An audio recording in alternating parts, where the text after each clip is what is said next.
Welcome to my YouTube channel and my chat today. I thought I would come outside and show you this beautiful tree with all the gorgeous russet colours. This is what I'm looking out onto at the moment from my studio, and I thought I'd step outside before completing the rest of my video and show you my view. This tree obviously will lose all its leaves in the next couple of weeks, no doubt, probably sooner, and I'll miss them when they're gone, but aren't they the most divine colour? And studio where I should be right now and where I will be in another second. Here we are, going back down this is my commute to work. So there's my gorgeous view from my studio. Oh, I love that tree so much. And now I shall take you back inside where my little Roo is waiting. Sign has gone, and I've got my little trickle treat up to go with all my other bits there, which I haven't actually turned on yet. So, welcome to my YouTube channel today. I better set this up on a stand because otherwise it'll be shaky. One sec. I'm back. I'm sitting down in my studio and sort of settled now. So, don't have a coffee today. I have a tea in my poppy-filled mug. And yes, I'm actually working on this third book in my Hollyhock Farm series. I reached last night, 36,000 words, and I try and do about 2,000 to 2,500 words a day when I'm writing a first draft. Everyone is different, so if you write novels and you're just starting out and you're thinking that's what people should do, it isn't. What you should do is exactly what suits you best. I probably wouldn't do as many words each day if I didn't have a looming deadline. And of course I have 3 deadlines a year because I write 3 books a year. So that is rather a lot. A lot of writers do write that many books, but an awful lot don't. Some writers write 1 book every 18 months or 1 book a year or whatever. Everybody's different and it depends on your contracts. I have 2 contracts. So a contract with 2 different publishers, which means that obviously I have to accommodate both publishers because I obviously want to please both publishers and I want to be signed by them again. A few months ago, I delivered the second book and 2-book contract to my HarperCollins publisher, 1 more chapter. And so effectively, I suppose I'm out of contract there. I have received my structural edit. So as soon as this book is done and submitted to Boldwood, I have to get on and do those, and it's quite a lot of work actually. It'll be a rewrite definitely of sorts. So that's what I have to do, and to me it suits me to do 2,000 to 2,500 words a day.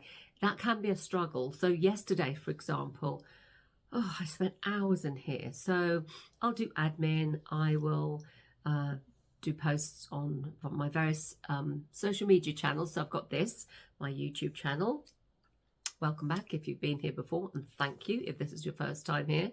Do subscribe below if you're not already subscribed, because then you'll get a little I think it's a red light or a green light. I think it's a little green light in your subscribe list to the accounts you're subscribed to in YouTube, and just that light up and you'll see that, oh, she's posted something else. So I also have TikTok, 1 TikTok account. I have Facebook accounts in both my names, Deborah Carr and Georgina Troy, and Twitter or X accounts. I don't really use that so much anymore, and I'm thinking of closing down completely, but I'm not terribly sure. And did I say Instagram? I can't remember. I also have Pinterest, and I also have a website, but I don't update all the time because I actually am supposed to be writing books. So this is, lots of people do different things. So I to follow up what they're doing. Follow up what they're doing. That's not very good English, is it?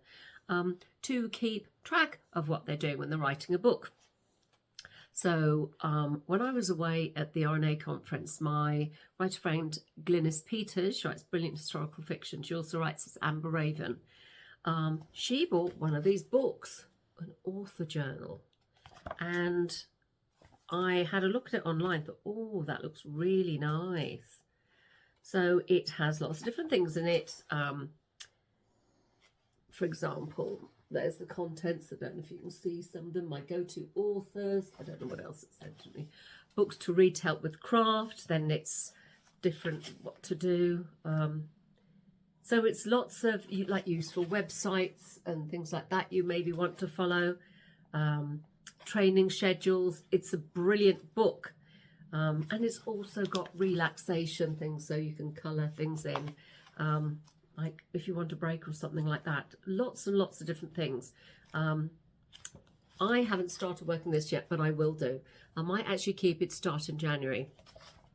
So that's something I bought, but you don't need books. All you need is a notepad and pen. You can have online spreadsheets. I occasionally have spreadsheets for certain books, usually historical fiction, to keep me organised with what I have in each chapter, like a précis in each chapter, the point of view of the character for each chapter, that sort of thing. But for books that are shorter, namely around 75, 76 to 80,000 words, my contemporary fiction, I don't, because they're far more straightforward for me to plan. What I do with all my books, because I think anything that can keep give you that like nudge to keep you going each day helps. And one of the things that helps me is keeping a tab of my daily word count. So this is the one for HH3, because it doesn't have a title yet. So it's just a notepad that I have this thing. I write it down. So each day I write the day that I've written. I write the total word count, and then I work out, obviously I'll deduct today's from yesterday's, so I work out my actual word count that I'm up to. Actually, that's the other way around. That's the full word count. Yes, and that's what I've done. No, maybe that's what I said. Sorry. So that's all I do. If I'm writing a series, I have a book for the series. If I can find actually the beginning of the book. So this notebook that I can't find the front of. Oh yes, my Hollyhock Farm series. I've got a few stickers on it. That's a Boldwood sticker. And these are other little stickers. I love stickers. And it's got tabs, different tabs. So you can see I have notes when I have my edits. So this is for, I won't actually show you what it says because it probably says far more than I would like. So this, for example, the first lot will be my Hollyhock Farm 1 book. These are edits, and they're very different edits. So each one's will come and I will print them out. Each time I get different rounds of edits. So my structural line copy, proof, whatever. And then I have obviously for the second book, which is obviously after that. So slowly the notepad builds up. And what I also, and I have in there different things like character names, any other sort of ideas that I think of. And then I have my word count, my daily word count, which goes on to several pages, as you can imagine, by the time I reach the sort of final word count. So that's what I do, and that's what I'm doing. And as I said before, along with that, each book has one of these. So obviously I have 3 for Hollyhock Farm, my little Dewberry, whatever it is. So these I got from Amazon. So this is Hollyhock Farm 1. So it's chapters and characters. It actually isn't chapters in the end. That was the first one I did. So it was characters. So I have each character and a little bit about them. As you can see from that one, I might change what I think. So there I've changed her age. She was 25. She then thought, no, I'll have this 26 for whatever reason. I can't remember now. Her hair colour, her eye colour, any quirks she may have, car she'll drive, that sort of thing. So I have that for each of my books. And then when I need that, so when I'm on the third book, for example, and I can't remember one of the characters, something about them from the first book, I will just check. And it's like a sort of little tally to keep me sort of up to date with everything. So that's what I'm working on at the moment.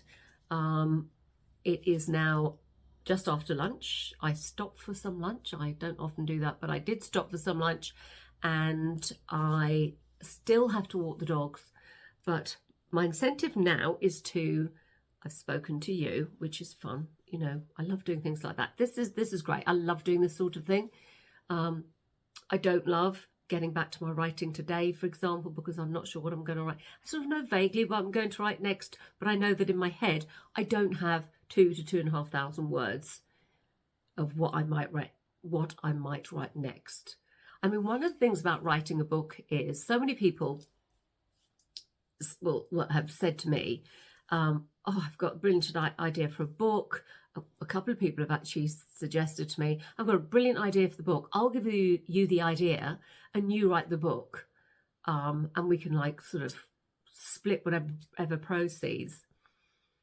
First problem with that is you can have the most brilliant idea for a book, but do you have enough that goes with the idea? Can you make enough of that idea to build it into a big enough story with a story arcs, character arcs, and a decent plot?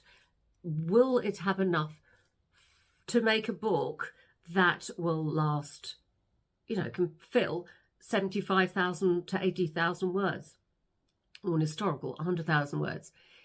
An idea can be brilliant, but it might actually not be enough that's something that can actually be built up into a book. So ideas are great, but they might not necessarily actually end up being enough to make a book work. So that's one thing. The other thing is I've got many ideas, but the actual getting the idea and the physically sitting down for months and then doing the writing and then at least 4, maybe 5 rounds of edits is an entirely different thing. So I think I'll stick with my own ideas. A lot of them never make it to see the light of day. But yes, you might have a brilliant idea, but is it enough? Is there enough in it to sustain an entire novel and keep a reader interested right the way through? That's what you've got to think about. You can always develop ideas. Obviously, that's what we do. But, you know, that's actually quite interesting, really. I can't tell you how many times I've come with an idea that, oh my God, I just think that's going to be brilliant. And then you start planning it and working it and trying to develop it. And you think, no, this actually isn't going to work. I think twice I've really started working hard on something that